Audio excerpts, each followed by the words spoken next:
Mana shu videoni bir oxirigacha ko'rib chiqinglar. Kunuz tarafdan chiqarilgan. Juda ham to'g'ri yoritib Dunyo berishgan. bo'ylab 1 kilogramm mol go'shtining o'rtacha narxi 6 dollarni tashkil etadi. Ayni paytda O'zbekistondagi o'rtacha narxlar esa 8-11 dollar atrofida. Kun.uz muxbiri suhbatlashgan mahalliy qassoblarning so'zlariga ko'ra, yaqin kunlarda narxlar yana oshishi mumkin. Oxirgi yillarda go'sht narxining qimmatlashishiga bir nechta omillar majmuasi ta'sir qilayotgan bo'lishi mumkin. Birinchidan, chorva mollarini oziqlantirish uchun ajratilgan yer maydonlari qoramollar soniga mutanosib emas. Oldin mavjud bo'lgan yaylovlarning o'rni ekinzorga aylanishi bilan nomutanosiblik kengayib boryapti. Ya'ni fermer chorvachilikni kengaytirishni istasa ham buning uchun unda yetarli yer maydoni mavjud emas. Yaylov chorvachiligida go'sht mahsulotlarini ishlab chiqarishga qilinadigan xarajatlar qoramolchilikdagiga nisbatan ancha kam bo'lib, mahsulot ishlab chiqarish tannarxining pastligi tufayli go'sht narxini muvozanatlovchi asosiy omil hisoblanadi.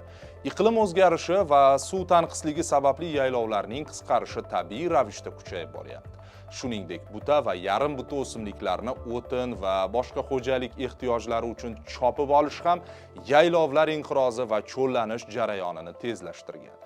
O'z navbatida yaylovlarning qisqarishi mavjud zaxiralardan ko'proq foydalanishni taqozo etadi. Buning oqibatida o'simliklarning normal o'sib rivojlanishi va urug' hosil qilishi, tuproqqa urug'larning to'kilishi kabi muhim tabiiy jarayonlar sekinlashadi. Ya'ni hozirgi narxlar oshishini barqarorlashtirish, bozordagi taklifni oshirish uchun birinchi navbatda mazkur ko'p yillik tizimli muammoni hal qilish kerak bo'ladi. Cho'l yaylovlarning hajmi va hosildorligini oshirmay turib, ularda boqilayotgan chorva hayvonlari bosh sonini ko'paytirishning iloji yo'q. Masalan, ayrim mamlakatlarda yaylovlar holatini yaxshilash uchun har yili 1 yillik o'simlik urug'larini sepish yo'lga qo'yilgan. Ikkinchidan, go'shtning katta qismi odamlar tomonidan xonadonlarda yetishtiriladi. Bunda qo'shimcha daromad olish maqsadida yosh qora mol chorvadordan sotib olinadi va semirtirib sotiladi.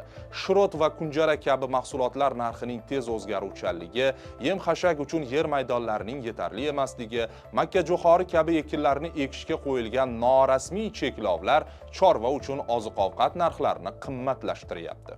Natijada umumiy narx oshishidan iste'molchilar aziyat chekyapti. Go'shtga paxta yoki g'alla kabi birinchi navbatdagi strategik mahsulot sifatida qaralmaydi. Go'shtga paxta yoki g'alla kabi birinchi navbatdagi strategik mahsulot sifatida qaraladi. Uchinchidan, 2025-yilda global miqyosda ham go'sht narxining o'sishi kuzatilyapti. Masalan, BMTning oziq-ovqat va qishloq xo'jaligi tashkilotining, ya'ni FAOning mol go'shti narxlari indeksi mart oyida 132 punktdan oshgan.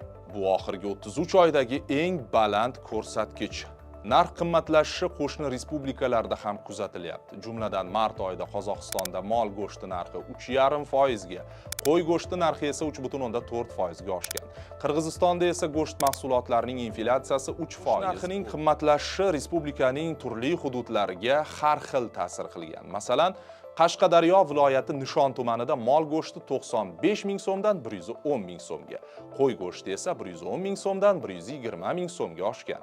Namangan viloyatining Chortoq dehqon bozorida laxim mol go'shtining bahosi 110 ming so'mdan 130 ming so'mgacha. Farg'ona shahrida esa 120 ming so'mdan 150 ming so'mgacha ko'tarilgan. Toshkent shahridagi savdo rastalarida esa 120-125 ming so'm oralig'ida sotilgan laxim mol go'shtining narxi 140-150 ming so'mga yetdi.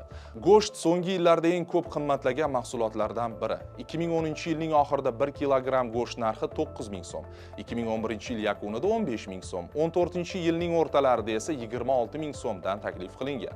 Bu ko'rsatkich keyingi yillarda quyidagicha o'zgardi. 2016-yilda 35 ming so'm, 2017-yilda 38 ming so'm, 2018-yilda 46 ming, 2020-yilda 60 ming, 2021-yilda 70 ming, 2022-yilda 90 ming so'm, 2024-yilda 120 ming so'm va 2025-yilda esa 140 ming so'm. Statistika qo'mitasining rasmiy raqamlariga qaraydigan bo'lsak, 2017-yildan keyingi davrda ham suyakli mol go'shtining narxining oshishi mamlakatdagi o'rtacha inflyatsiya ko'rsatkichidan Rasmiy ma'lumotlarga ko'ra 2024-yilda O'zbekistonda 2,9 million tonna go'sht tirik vaznda yetishtirilgan. Bu ko'rsatkich 2023-yilga nisbatan qariyb 4% ga ko'p. O'z navbatida go'sht yetishtirish 2023-yilda 2,8 million tonnani, 2022-yilda esa 2,7 million tonnani tashkil etgan. Ya'ni aholi iste'mol qiladigan go'shtning asosiy qismi mamlakat ichkarisida yetishtiriladi. Shu bilan birga yildan yilga import hajmi ham oshib boryapti. Bojxona qo'mitasi ma'lumotlariga ko'ra, 2024-yilda O'zbekistonga 510 million dollarlik go'sht va go'sht mahsulotlari import qilingan. Shundan 366 million dollarlik mahsulot qariyb 94 ming tonna qoramol go'shti hissasiga to'g'ri keladi. Bu 2023-yilga nisbatan miqdor jihatdan 57% ga, qiymat jihatdan esa 51% ga oshgan. Shuningdek, o'tgan yilda 119 million dollarlik tirik hayvonlar importi amalga oshirilgan. 2025-yilning yanvar-mart oylarida O'zbekistonga 108,5 million dollarlik o'sish 85%, qariyb 27 ming tonna, o'sish 76% qoramol go'shti olib kirilgan. Bunda 1 kilogramm go'shtning o'rtacha bahosi 4,8 dollarni tashkil etgan. Taqqoslash uchun o'tgan yilning mos davrida bu ko'rsatkich 3,9 dollarga teng edi. Ma'lumot uchun, O'zbekistonda go'sht importi uchun bojxona bojining 0 stavkasi qo'llaniladi. Xulosa o'rnida aytish mumkinki, mol yoki qo'y go'sht narxining oshishi odamlarning moliyaviy holatiga sezilarli darajada ta'sir qiladi. Ayniqsa aholining ijtimoiy zaif qatlamlari, pensiya oluvchilar, kam daromadli oilalar va ishsizlar bundan eng ko'p zarar ko'radi.